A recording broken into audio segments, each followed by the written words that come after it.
નમસ્તે. અમારી ચેનલ પર પહેલીવાર આવેલ હોય તેને ગુલદસ્તા ભેટ તથા અમારી ચેનલ સબસ્ક્રાઈબ કરવા વિનંતી. અમારા દ્વારા નાનકડો એક પ્રયોગ કરવામાં આવેલ. ઘરે ચોખ્ખું શાકભાજી ખાવા પીવા માટે કિચન ગાર્ડનમાં વાવેતર કરી.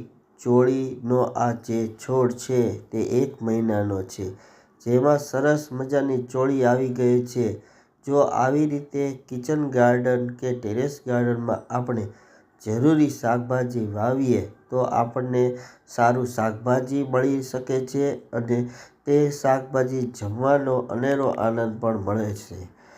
તંદુરસ્તી પણ જળવાઈ રહેશે. તો આવો પ્રયોગ આપણે સૌ કરીએ અને આપણી આવનારી પેઢીને પણ આ શીખડાવીએ, જેથી તેને તંદુરસ્તી પણ મળી રહે, ચોખ્ખા શાકભાજી પણ ખાવા પીવા મળે અને પર્યાવરણને બચાવી પણ શકીએ, એવું અમારું માનવું છે.